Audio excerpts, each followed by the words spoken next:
ভারতের গুজরাটে ঘটেছে এক মর্মান্তিক বিমান দুর্ঘটনা। উড়োজাহাজে বিধ্বস্ত হওয়ার এই ঘটনাটিকে এক দশকের মধ্যে বিশ্বের সবচেয়ে ভয়াবহ বিমান দুর্ঘটনা হিসেবেই বিবেচনা করা হচ্ছে। তবে কেন ঘটেছিল এই দুর্ঘটনা তার কারণ জানিয়েছেন বিশেষজ্ঞরা। আর এই কারণটি জানতে চাইলেই সম্পূর্ণ ভিডিওটি দেখার অনুরোধ রইল। তাহলে চলুন শুরু করা যাক। দুর্ঘটনা সবসময় মর্মান্তিক এবং বেদনাদায়ক, তবে বিমানের মতো যাত্রীবাহী যানবাহনের দুর্ঘটনা আরও বেশি বেদনাদায়ক, কারণ এসব ঘটনায় প্রাণহানির আশঙ্কা থাকে সাধারণত অনেক বেশি। মাত্র কয়েক সেকেন্ডের ব্যবধানে শতাধিক মানুষের প্রাণ চলে যেতে পারে। সম্প্রতি এমনই একটি শোকাবহ ঘটনা ঘটেছে ভারতে। 242 জন যাত্রী নিয়ে গন্তব্যের পথে উড্ডয়নের কিছুক্ষণ পরেই দুর্ঘটনার কবলে পড়ে যাত্রীবাহী বিমান।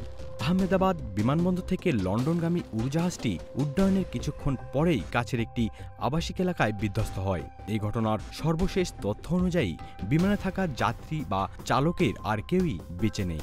বৃহস্পতিবার স্থানীয় সময় দুপুর 1:30টার দিকে আহমেদাবাদ থেকে লন্ডনের গেটউইক বিমানবন্দরের উদ্দেশ্যে যাত্রা শুরু করেছিল এয়ার ইন্ডিয়া ফ্লাইটটি। বোয়িং 787 ড্রিমলাইনার এই বিমানে 242 জন আরোহী ছিলেন। এর মধ্যে 230 জন যাত্রী, 10 জন ক্রু সদস্য এবং 2 জন পাইলট। স্থানীয়রা জানান, দুর্ঘটনার পরপরেই আকাশে ঘন ধোঁয়া দেখা যায়। সঙ্গে সঙ্গে শুরু হয় উদ্ধার অভিযান। ঘটনাস্থলে পৌঁছে যান অন্তত 2 ডজন অ্যাম্বুলেন্স। এভিয়েশন খাতের কয়েকজন বিশেষজ্ঞ জানান, দুর্ঘটনার ভিডিওতে উড্ডয়নকালে উড়োজাহাজের ডানার পেছনের দিকের ফ্লপগুলো গুটিয়ে নেওয়া অবস্থায় দেখা গেছে। এটা এই দুর্ঘটনার একটি সম্ভাব্য কারণ হতে পারে। ফ্লপ হলো উড়োজাহাজের ডানার পেছনের বর্ধিতাংশ। উড়োজাহাজ উড্ডয়নকালে ও অবতরণের সময় ফ্লপগুলো খুলে দেওয়া হয়। বিবিসির যাচাই করা একটি ভিডিওতে দেখা গেছে উড়োজাহাজটি নিচের দিকে নামছিল এবং একটি ভবনের উপর পড়ার সঙ্গে সঙ্গেই বিকট শব্দে বিস্ফোরণ ঘটে।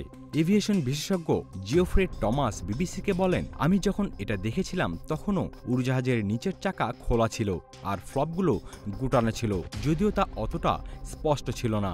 জিওফ্রে টমাস আরও বলেন, এর অর্থ ফ্লপগুলো ডানার সঙ্গে একই রেখায় অবস্থান করছিল, যেটা উড়োজাহাজ উড্ডয়নের পর এত দ্রুত এমন করাটা খুবই অস্বাভাবিক।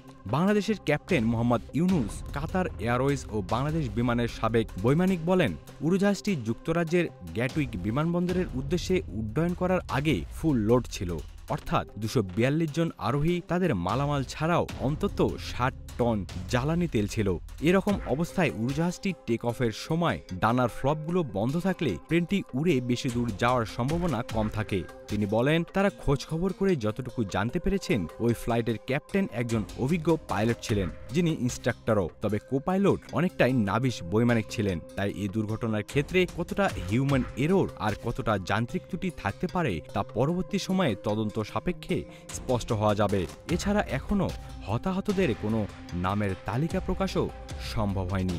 Icon focus 24 TV, powered by 4D Fourth Dimension।